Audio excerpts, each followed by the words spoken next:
Things seem to have reversed. Today, more men want to be a homemaker, the so-called Mr. Mom, while more women want a career. Here are two letters and a response to each.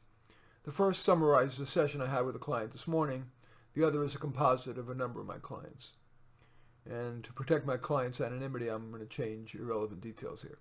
Dear Marty, I had a successful career, director of marketing, with clients that included Google and Amazon, but I decided to take off to have and raise a child. Now it's 4 years later, and I want to go back to work. But especially in the COVID-eviscerated job market, I'm afraid I won't be competitive with people who have current knowledge, current connections, and so on.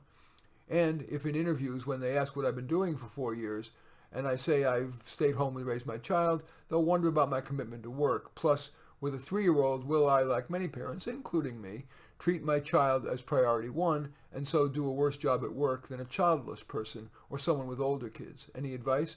Trepidatiously yours. Dear Trepidatious, true, it could be tough for you to compete against applicants with a current skill set, connections, and whose commitment to career is clearer than someone who took 4 years off, whatever the reason. That said, that's 1, maybe 2, but not 3 strikes against you. You can still get a base hit, even hit a home run. Here are some ways to improve your chances.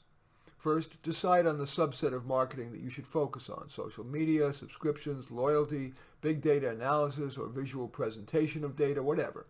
You probably should pick something that's the intersection of your strengths and interests and the market's need. To get a sense of the latter, search that mega job ad site, Indeed.com, on the term marketing and see what niches are in demand.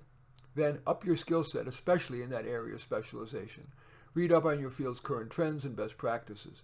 That may need to be no more thorough than a few-hour class in marketing and or leadership, and you might take it on Udemy.com or Coursera.org.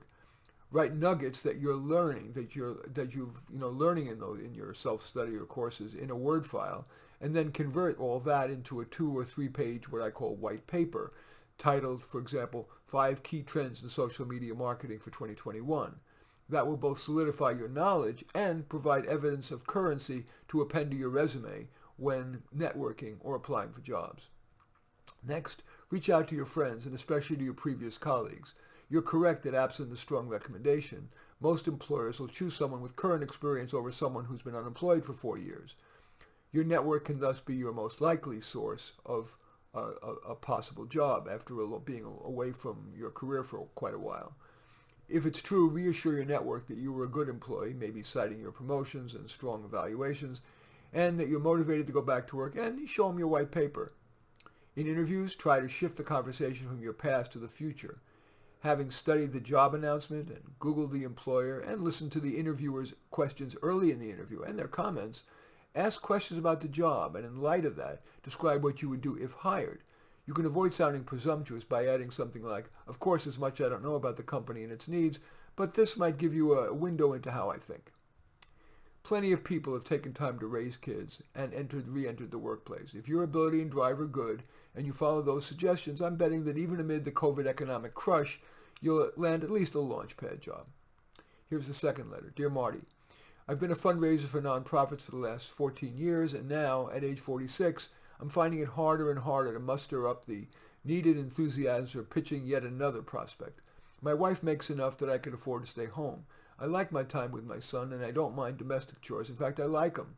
You achieve something concrete while getting some exercise, like in vacuuming and mopping floors, and I don't have to suck up the clients, nor my boss, nor my not always diligent support staff. But I'm a guy, actually kind of a guy, and I'd be embarrassed to tell our friends that I've become Mr. Mom. Your thoughts?